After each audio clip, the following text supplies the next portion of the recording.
Assalamu alaikum wa rahmatullahi wa barakatuh. Praise be to Allah for allowing us all to gather here tonight and also for giving me a really good car park out the front. Basically tonight I wanted to talk a little bit about my way to Islam. I, like Brother Clay there, grew up in the country. We had a farm. We also didn't have very much fun with chickens. And again, likewise, we didn't have any television. We were left to play amongst ourselves, make our own fun. And I guess I was left on those cold winter nights to contemplate about life when I was 4 years old and think about, was there more to life? And I didn't really think that much about it, to be honest. When we moved to the city, I remember my best friend at the time, who really it was only happening to be my best friend because we sat together in grade 3. He was a very devout Christian. Now, his parents were devout Christians. He was obviously just dragged along to church. But my whole life, I'd never been to a church, not once. My parents had always said, when you die, you're worm food. That's it. There's no afterlife. You're not going to come back as a bird or an ant or anything. That's it. Nothing. And they basically believed that because they'd been dragged along to church all their lives. And they hated every minute of it. So when we grew up, they basically told us there's nothing else. Alhamdulillah, that gave us our own opportunity to basically think about what we believed. And they didn't force us to believe or disbelieve anything. Now, my first spiritual experience happened in grade 3 when I was 8 years old. My friend, who I used to sit next to, best friend, and I used to have this thing where we'd say, swear on our friendship. If you say something and you mean it, you better swear on our friendship. Which, was a friendship for about 3 weeks, so it wasn't really a really big deal. But it still meant a lot. One time, one thing was particularly important to him. And he said, listen, bro, I'm not going to get you to swear on our friendship. I'm going to get you to vow to God. Now, I remember thinking to myself, vow to God? Oh, what's that mean? My friends said to me, it means if you lie, you're gone. You can't lie on this one, right? You can swear on our friendship and you can lie, but on this one, it's all over. And I went, what do you mean? He goes, well, God's everywhere. Now, obviously, he's Christian, so he's explaining his belief. I go, what do you mean God's everywhere? I can go to the toilet and he's there with me as well. What are you talking about? He said, he'll find you if you lie. And the worst part was I was lying. And I did vow to God. And that night, first spiritual experience, I was so scared that God was going to kill me in the middle of the night. Because I had no understanding of God or this or that, but I thought, I've lied and I've vowed to God, I'm a goner. Alhamdulillah, I'm not. And I made it. Anyway, this friend and I, obviously, we actually been friends for 19 years. Alhamdulillah, we're not friends anymore. But we were friends for quite a while. Now, I guess my story of my quest, my holy path, my way to Islam began in first year university. So coming from the country up, moving to the city, having my first spiritual experience, now I'm in first year uni. I had a particularly bad year. And this is no joke, seriously, it was a very bad year. My parents separated, which was devastating to me. I had always thought of my parents as being people who'd be together. In fact, my friend's parents he'd punch his wife and they're still together. And my parents were really nice to each other and they're not together. I couldn't work it out. So it rocked my world a little bit. I had 2 car accidents. I'd just gotten my P plates. Now, I'm a much better driver now. But I had 2 car accidents in 1 week. It was a pretty crappy car, so it didn't really matter that much. I had some problems with the police as well. I won't go into those details. Inshallah, there's no one here from the police. My dog died, which I was particularly upset about. I love that dog. And sadly, I had a friend pass away. He had cancer, and I watched him slowly die over the period of about 8 months. I think at that stage I started to think to myself, is this really all there is? Is this all there is to life? We're born, we eat, watch TV, die, that's it? I was pretty unsatisfied with that explanation, so I guess I started a holy quest and I started thinking, I'm going to find out for myself what the real truth is, the truth for myself anyway. And naturally, as an Australian, as an Aussie, first thing I'm going to think of is go to a church. That's religion, you know, let's go to a church. My friend, again, very devoutly Christian friend, recommended I go to a particular church. I talked to the priest there. Well, actually, he's a pastor because of the particular sect that they're of. And I would talk to him about religious, questions that I had. And I kept finding that I was getting a lot of opinion. And he recommended that I go along to a church camp. I got a bit nervous, right? But alhamdulillah, nothing else happened except some fun. We went along to this church camp. I'm not meaning to offend anyone here, by the way, okay? We went along to this church camp and everybody was singing so much, I couldn't believe it. I didn't know any of the words that anyone was singing. I didn't know any of the notes to hit or whatever. I felt pretty stupid. But it was a really nice camp. Everyone was really loving. Everyone was really nice to each other. Everyone kept on telling me that God loved me. And I kept on thinking, God killed my dog. He doesn't love me. One night when we were in this church camp, I remember that we were in tents and we all snuck out, as you do. And we went down, there was a lake not far from where we were camping. And we all sat down and we were talking about ghost stories. And I swear to you, this is what we believed, we could see across the lake the Grim Reaper. I mean, obviously the Grim Reaper's going to come to a church camp. That's where he's going to go. And we all, absolutely were so frightened. We all ran back to our tents and we told everyone the next day. And to be honest with you, I don't think I really did see it. I just wanted to fit in. So I was saying, yeah, it's over there, man, run. But at the same time, I don't think I actually saw anything. But what I realised at that stage was that all of these guys were the people on the camp were sort of searching for something more spiritual than they had. And so they were inventing these sort of ghosts and things because obviously I think that the sort of spiritual nature of the camp just wasn't there for them. From there, I guess, I'd sort of talk to some of these Christians and I'd talk to certain people and, I thought it was really nice what they were saying. There were some beautiful teachings in the Bible. I still believe there are beautiful teachings in the Bible, but I didn't find what I was looking for. At that time, I was working in a service station. You've probably paid me for some fuel in the past. It was quite a while ago, but I'm sure you have. And I was working alongside a Hindu. Now, we're not talking Apu from The Simpsons or anything like that, but lovely guy. He was studying as well at the same university, at this university, at Melbourne Uni.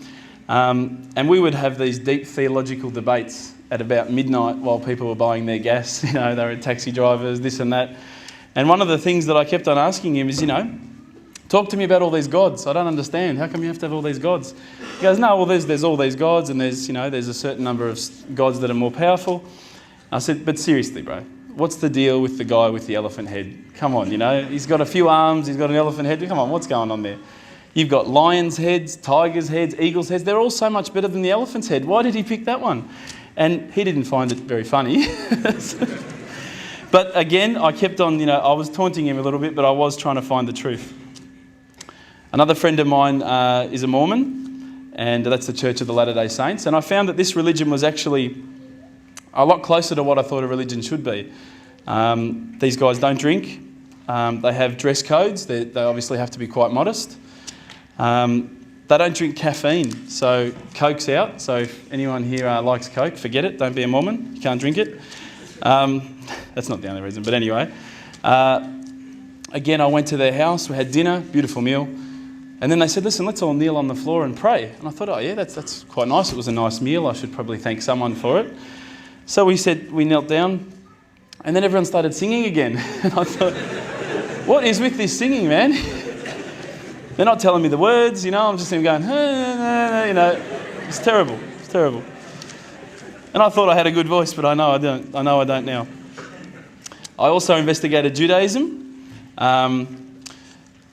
Now, as Brother Samir mentioned, my name is Reuben, and you've probably seen at the end of movies, you've seen Rubenstein or Rubenberger or all these sort of things. They probably thought I was Jewish, right? Because they were really nice to me at the start.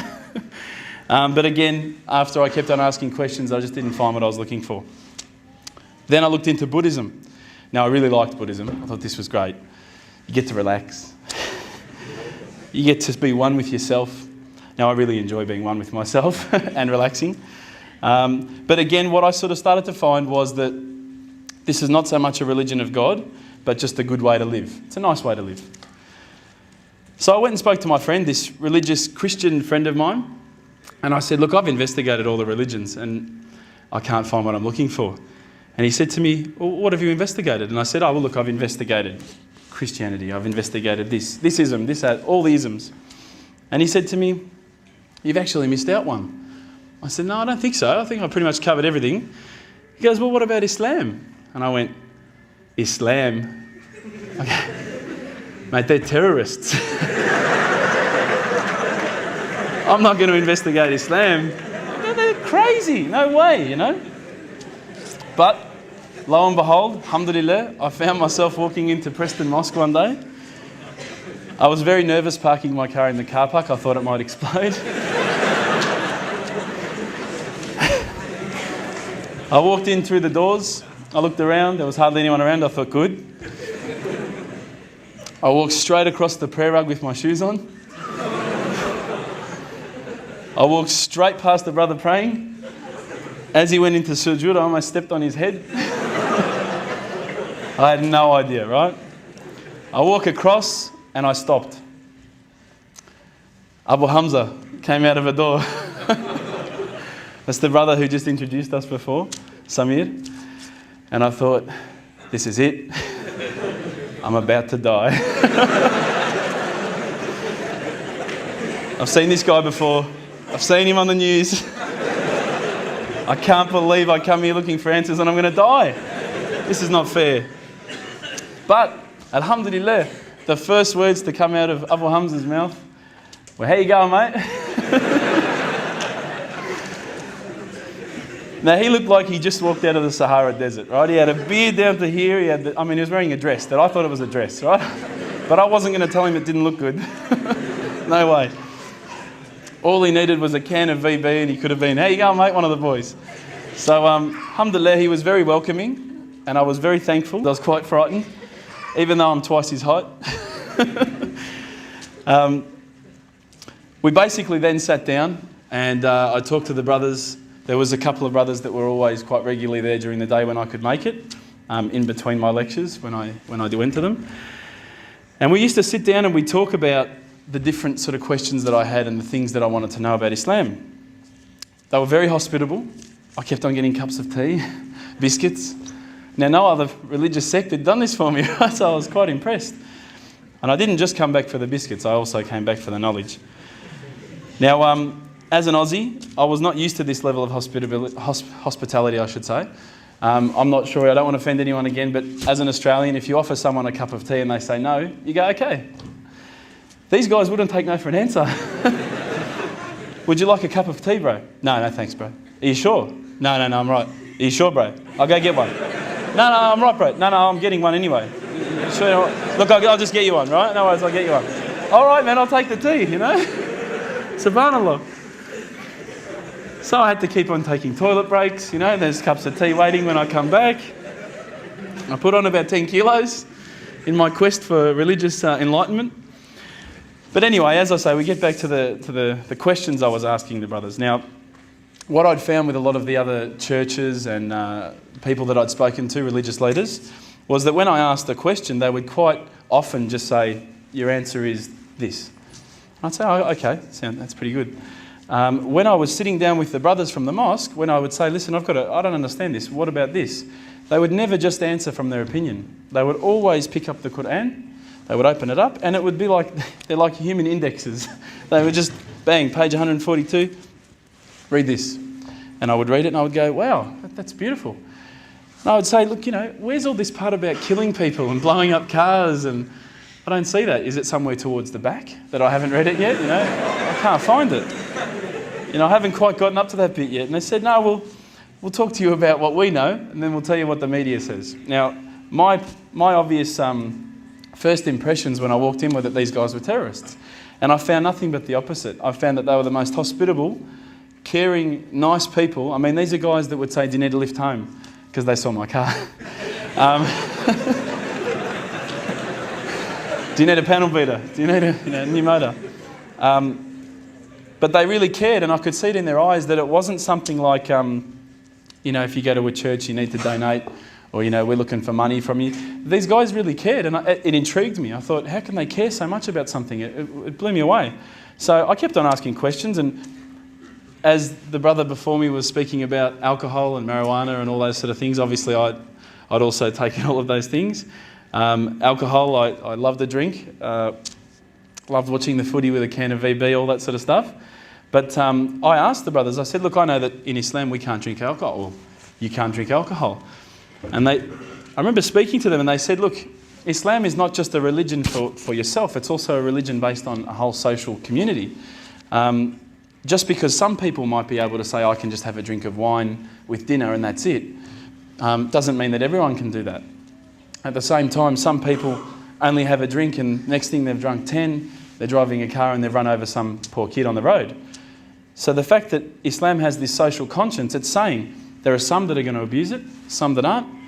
Prevention is better than cure. Rather than try and look at something that we can cure later on, Allah knows we're going to abuse it, right? And let's face it, people with alcohol, they abuse it. And I was a security guard for quite a while. I saw a lot of people abusing alcohol. So alhamdulillah, I started realising that Islam is not just about each individual, it's also about a community. I also asked questions about the hijab and why couldn't I wear it?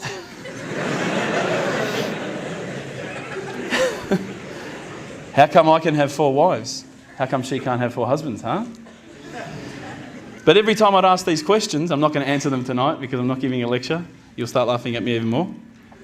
They would still give me reasons, and as an Australian, I would still struggle a little bit with some of their reasons, but the more and more I thought about this whole social idea of Islam working as a community, I realised that all these things really fit well together. It's very difficult from an outside point of view to think, okay, the scarf, or okay, the beard, or okay, the kebab, okay, the abaya, whatever. But once you start actually looking inside the religion working as a whole unit, as in implementing every step of the way, it starts to make sense. And it started to make sense. But again, I didn't want to just make a leap of faith because I wasn't looking just to say, hey, that's my religion. These guys have got panel beaters, mechanics. These are the guys for me, right? I wanted to actually find something that for me really made sense. One night, I was sitting at home. Now, I apologise to some people who may have heard this story. It's called the candle story. I was sitting at home and I thought to myself, I want to be, one with myself again. I want to get closer to Allah. So I lit a candle. I opened the window. I had the blinds drawn. It was a nice night, a bit warm, I thought this is about as spiritual as it gets, a candle. The Quran. I'm sitting there reading.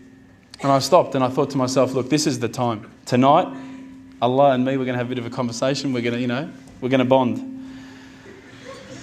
All I need from you, Allah, is just a sign. Just a little sign.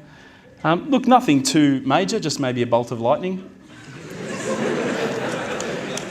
Bolt of lightning for you, man. Come on, you created the earth. This is just a bolt of lightning. It'll be easy.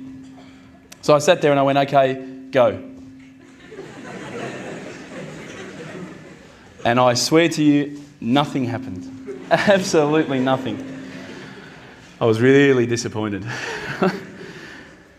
I said, Allah, this is your chance. I'm here, I'm asking you. Where's my sign? Come on. I'll give you another chance. Maybe you were busy, it's night time here, it's busy over the other side of the world.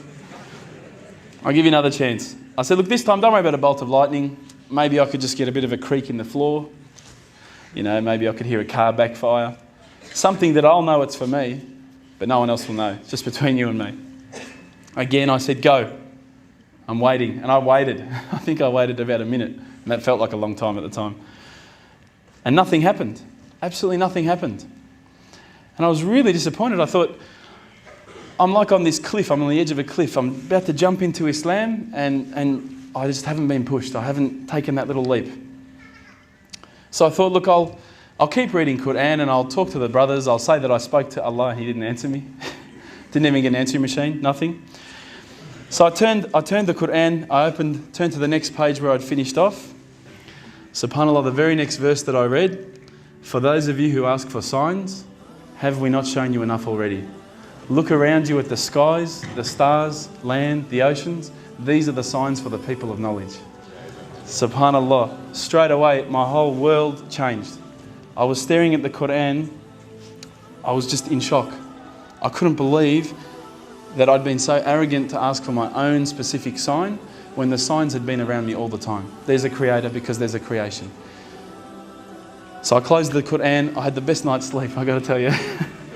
I went straight to the mosque the next day. Alhamdulillah, Abu Hamza was there again. I said, Abu Hamza, this is what's happened to me. He said, that's it, you become a Muslim today. There's no mucking around with Abu Hamza. I said, but wait a second, I just had a zinger burger with Jude on the way here, you know. I got to brush my teeth or something. I heard we can't eat ham, you know, what's going on? He goes, don't worry about all that. Yallah. So, but when I walked into the mosque, the people just started pouring in. And I went, SubhanAllah, look at this religion. You know, I've been to churches where there's, 20 people, 30 people, 50 people. There was about 1,000 people that night. And I thought, this is amazing. This religion is truly the religion of choice. And then I found out it was the first night of Ramadan. The good old Ramadan Muslims. But still, it was nice. So anyway, Abu Hamza took me aside. He said, look, you're going to have to say a few words. I said, what do you mean I've got to say a few words? I thought I just had to sign something, get a bit of garlic sauce on my tongue or something, that's it. I'm a Muslim. He said, no, you've got to make shahada, we need witnesses. You've got to say these words. I said, can't you just let me do it in English? I said, have you seen the guys out there, man? They've all got beards down here, they're massive. You get these words wrong, I'm a dead man again, you know? He goes, no, you have to say them, and trust me, bro, trust me. And I did, and alhamdulillah, I did. I stood up in front of all the brothers, and I, to be honest with you, I was looking across this sea of beards. I was mesmerised. I started to say the words, and all the fear went out of my body and out of my heart. Ashhadu an la ilaha illallah wa ashhadu an Muhammadan Rasulullah. And I felt like a shower had been turned on and my whole body had been flushed clean. And trust me, I needed to be flushed clean. I was standing up there. All the brothers started yelling out, Takbir, Allahu Akbar. I thought I'd done something wrong. So I stood back a bit and they started coming towards me and I thought, oh no. I'm pretty sure I said what he said. And they started hugging me and kissing me. Now, I had never been hugged and kissed by that many men in my life.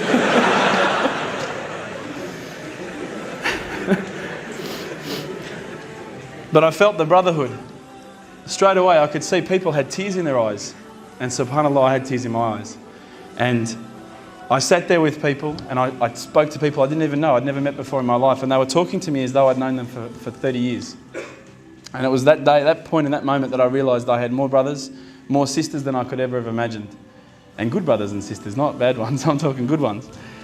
SubhanAllah, I sat there maybe, I don't know, I can't remember how long, just talking to people. They were asking me questions.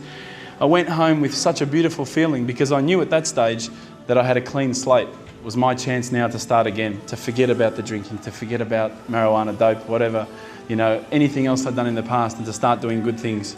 If you haven't felt the feeling that I'm talking about, I sincerely hope it happens to you at one stage in your life. I encourage you to investigate all the religions, and particularly Islam. I would say that one of my favourite verses, I'll end with this verse, is a particular verse that says, let there be no compulsion in religion, because the truth stands clear from error. Assalamu alaikum.